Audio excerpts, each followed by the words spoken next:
मरीम नवाज साहिबा की पेशी थी, उनको बुलाया गया था और कहा यह गया था कि जी वो आएँ, पेश हों नैब में और बताएं कि 1444 बल्कि तकरीबन 1500 कनाल का कहा गया। नोटिस भी आया था, प्रेस रिलीज़ में भी इसका जिक्र आया।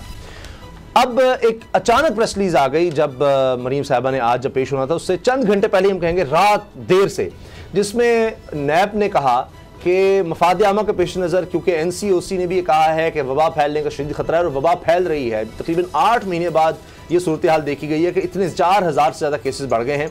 तो ऐसी सूरत में चूँकि मरीम साहबा बहुत लोगों को इकट्ठा कर रही थी और खदशा था अमनो अमान का भी, मफाद आमा के खिलाफ भी हो सकता था वबा फैलने का, तो इसलिए आप प्रेस रिलीज स्क्रीन पर देख सकते हैं। उसमें खास बात जो की गई है वो 10 साल कैद का भी उन्होंने कह दिया है कि जी अदम ताउन ये कर रही हैं तो इसमें हम कर सकते हैं, अभी तक सब्र तहम्मुल का मुजाहरा कर रहे हैं। तो लिहाजा फिलहाल मरीम साहबा की जो पेशी है इसको मुलतवी कर दिया गया है और फिर मुनासिब वक्त पर उनको बुलाया जाएगा। अब मरीम साहबा 12 अप्रैल तक जमानत कबल गिरफ्तारी पे थी, लेकिन जब ये प्रेस रिलीज आई तो बहुत ज़्यादा खुशी नज़र नहीं आई नून लीग के कैंप में।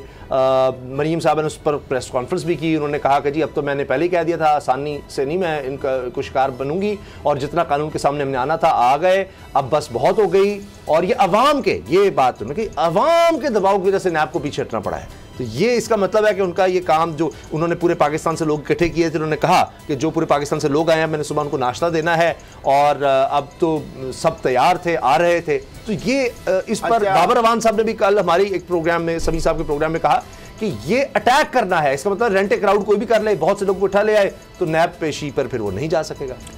उसामा साहब, नैब ने ये जो स्ट्रेटजी खेली है ना, और जिस तरह आपने कहा कि नून लीग में इसकी खुशी नहीं मनाई गई और बहुत ज्यादा गुफात आना, ये जश्न नहीं मनाया गया, उसका खर्चा बड़ा हो गया। उन्होंने इस्तकबालिया कैंप लगाए हुए थे, बड़े लोगों को इकट्ठा किया हुआ था, अब हर दफा दोबारा इकट्ठे करेंगे, दूसरे शहरों से लोग आगे रात में रुके हुए थे और बाकी कुर्ब जवार में भी MNA, MPA, टिकट होल्डर, तंजीमी उहदेदारान, उनको कहा था कि आप बंदे लेके आए। 200 बंदे अरकान असम्बली को कहा गया था, टिकट होल्डर को कहा गया था, इस्तकबालिया कैंप लगने थे, ट्रांसपोर्ट हायर की गई थी, लोगों को रेंट ऑफ क्राउड के लिए मतलब हुआ था। मेरे दोस्त अफजाबाद से आए थे, के हवाले से बुकिंग हो गई थी, पैसे अच्छे खासे लग गए।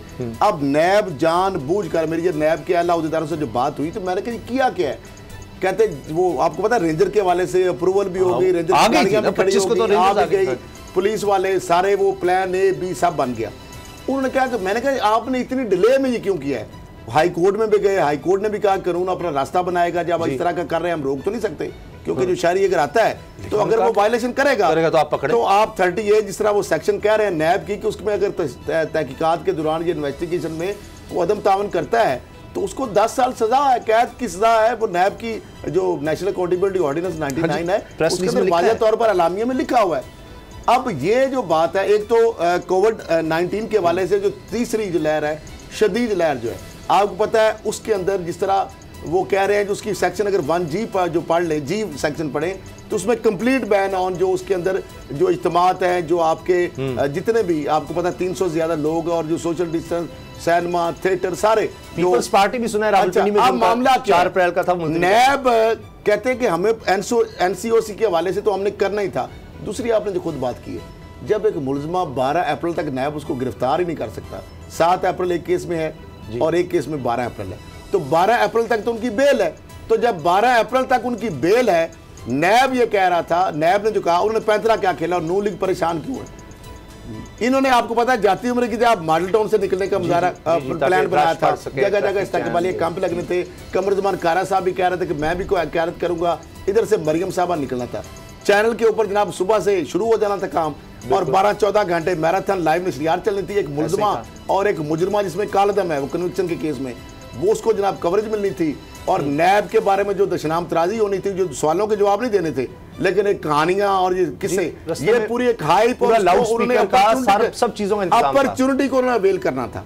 नैब ने क्या किया, उन्होंने एट 11th आवर जब इन्होंने पूरी तैयारियां मुकम्मल कर ली, पैसे जाया हो गए और इनके अरमान जो है वो धरे के धरे रहे। और इसके अंदर उसामा साहब, मैं बार बार कह रहा हूँ, जो गैर मुल्की मुल्क दुश्मन कुव्वतें होती है ना, हमेशा इस तरह के जब हालात होते हैं, क्योंकि देखें, और दूसरा नैब के जैसे जवेद इकबाल और DG नैब और दीगर जो अहम ओहदेदारान है, इनके हवाले से जो आपस में एक मुशावरत हुई और NCOC के हवाले से जो ये एक हालिया जो हवाले से दर्जनों नहीं सैकड़ों लोग जो है उनकी जिंदगियां खतरे में आ सकती थी। मरियम साहिबा सरकारी मरियम साहिबा आज की खबर डिस्टेंस होना था। मुझे खलसा की बातों पे हंसी आ रही है। जुबान बंदी है, जुबान बंदी है, मैं कुछ कह नहीं सकता।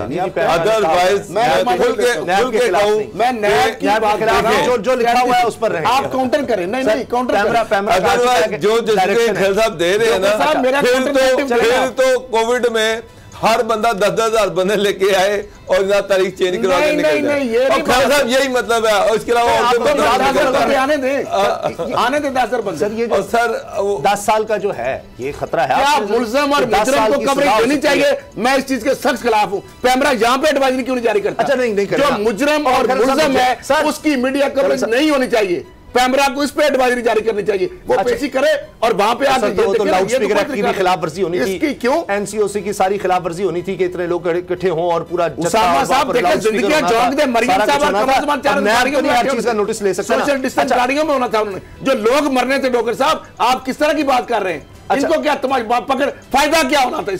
इस सारी अपॉर्चुनिटी का किसको फायदा होना था? मरियम साहब की हाइप क्रिएट होनी थी। 12 घंटे मैराथन नशरियात चलनी थी। जब भी डेट पड़ेगी यही होगा।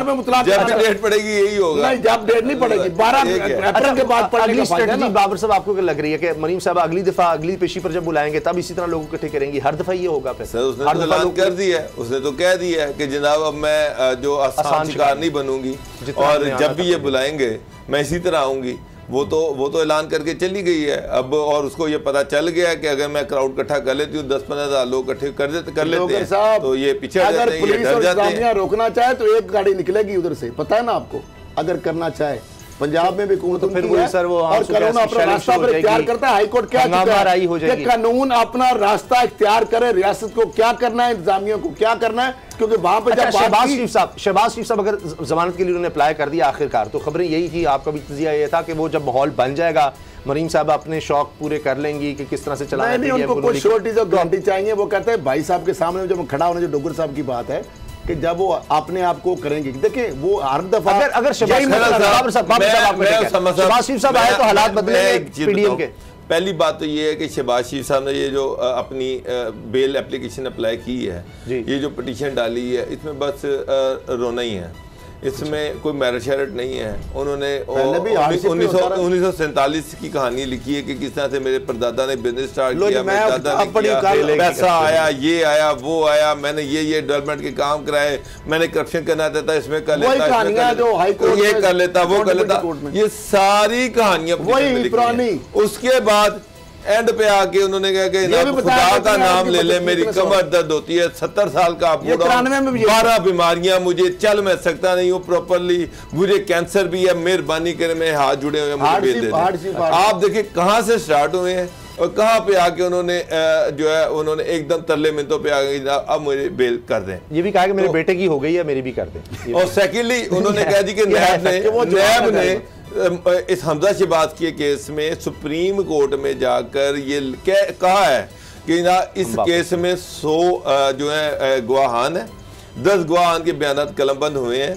100 गवाहान के बयान कलम बंद करने के लिए कम से कम 1 से 1.5 साल का अर्सा दरकार है। तो उन्होंने कहा जी मेरी इन्वेस्टिगेशन हो चुकी है, मुझे किसी इन्वेस्टिगेशन की जरूरत नहीं है, मुझे एवं इन्होंने इसमें अंदर रखा हुआ है। नहीं आप तो इन्वेस्टिगेशन की हो भी नहीं रही ना, और जेल में पड़े हो, नैब की कस्टडी तो मुझे निकाल, मैं बीमार भी हूँ, बूढ़ा भी हूँ, गवाहान भी जो है वो नैब भी कह रहा है कि 1.5 साल के बाद जाके इस केस का ट्रायल स्टार्ट होता है। तो वो फिर मेरा ख्याल है कि सिमिलर यही कहानी जब एफआई में पकड़ा गया तो उस वक्त जवेद शाह और दीगर लोग हैं, अब भी कुछ रिटायर हैं, कुछ सर्विंग में है, जब इनको पकड़ा गया था। और पहला वो केस है जिसमें एफआईए ने जो नेशनल बैंक को लूटा था, हुदैबिया जो इंजीनियरिंग और पेपर है उसके अंदर इनसे रिकवरी हुई थी। और उस वक्त भी शहबाज शरीफ 90 की दहाई में भी यही कहा था, जब इनके वालिद मियां शरीफ को भी गिरफ्तार किया गया था, उन्होंने कहा था कि जनाब मेरी कमर में दर्द है। आपने देखा आसिफ जरदारी को जब केस बनता है जब उनको गिरफ्तारी की बात या पेशियों की बात आती है तो लाठी पकड़ लेते हैं।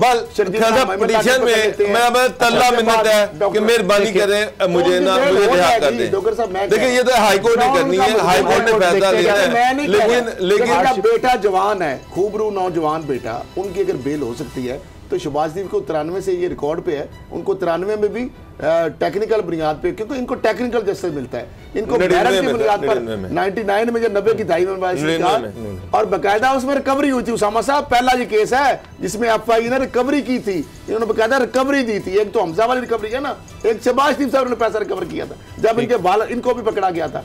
तो मामला ये है कि हार्ड और टेक्निकल बुनियाद पर वो जवाब उनका है कि जेल में पड़े हुए हैं 100। सब्सक्राइब करें और बेल दबाएं ताकि कोई खबर रह न जाए।